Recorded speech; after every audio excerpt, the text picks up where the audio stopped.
ഇപ്രാവശ്യം ബിഗ് ബോസിൽ ജയിലിൽ പോയത് ഒനിയിലും ജിസയിലുമാണ്. അവർക്ക് ബിഗ് ബോസ് ഒരു ഏഴിൻ്റെ മുട്ടം പണി തന്നെയാണ് കൊടുത്തത്.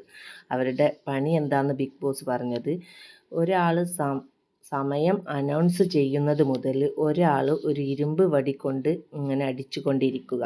അതും സെക്കൻഡ് സൂചി അടിക്കുന്ന വേഗത്തിൽ ഇങ്ങനെ അടിച്ചുകൊണ്ടിരിക്കുക. അപ്പോൾ 60 സെക്കൻഡ് 60 അടിയാവുമ്പോൾ മറ്റേയാൾ ക്ലാപ്പ് ചെയ്യുക. അങ്ങനെ 1 മിനിറ്റ് ആയി എന്നുള്ള ക്ലാപ്പ് ചെയ്യുക. അങ്ങനെ ഇതിങ്ങനെ തുടർന്നു കൊണ്ടിരിക്കുക. വേറൊരാൾ 60 അടിയാവുമ്പോൾ മറ്റേ ആൾ ഇങ്ങനെ ക്ലാപ്പ് ചെയ്യുക. എന്നിട്ട് ഇങ്ങനെ സമയം ഇങ്ങനെ അറിയിച്ചു കൊണ്ടിരിക്കുക. സമയം ഇങ്ങനെ ഉച്ചത്തിൽ ഇങ്ങനെ വിളിച്ച് പറഞ്ഞുകൊണ്ടിരിക്കുക.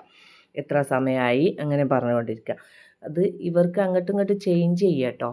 പിന്നെ ഇപ്പോൾ ഒരാൾ അടിക്കുകയാണെങ്കിൽ മറ്റേ ആൾ ക്ലാപ്പ് ചെയ്യല്ലേ, അപ്പം മറ്റേ ഈ ക്ലാപ്പ് ചെയ്യുന്ന ആൾക്ക് അങ്ങനെ അടിക്കുക. അത് വേഗത്തിൽ ഇങ്ങനെ ചേഞ്ച് ചെയ്തുകൊണ്ടിരിക്കണം.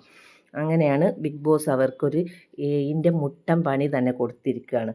അങ്ങനെ ഇത് എന്താ അവരോട് പറഞ്ഞത്, ഇന്നിപ്പോൾ ഒരു 9 മണിക്ക് തുടങ്ങിയാൽ നാളെ ഇത് ബിഗ് ബോസ് ഒരു 9 മണിക്ക് രാവിലെ ചോദിക്കുകയാണെങ്കിൽ അതുവരെ ഇവർ ചെയ്തുകൊണ്ടിരിക്കണം എന്നാണ് പറഞ്ഞത്.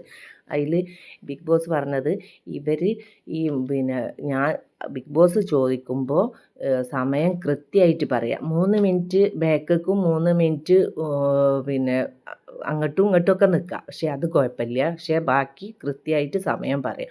എന്നാലേ ഇവർക്ക് ഇത് നിർത്താൻ പറ്റുള്ളൂ എന്നാണ് പറഞ്ഞത്.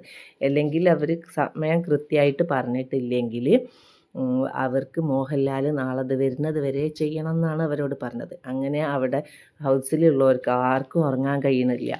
ഇത് ഇവലിങ്ങനെ അടിച്ചുകൊണ്ടിരിക്കുക, ഒരാളിങ്ങനെ ക്ലാപ്പ് ചെയ്തുകൊണ്ടിരിക്കുക, അങ്ങനെ സമയം വിളിച്ച് പറഞ്ഞുകൊണ്ടിരിക്കുക. അതായിട്ട് ആർക്കും ഉറങ്ങാൻ കഴിയുന്നില്ല. അപ്പോൾ ഏതായാലും ചരിത്രത്തിൽ ആദ്യമായിട്ടാണ് ബിഗ് ബോസ് ഇങ്ങനെ ഒരു ഏഴിൻ്റെ പണി കൊടുത്തത്.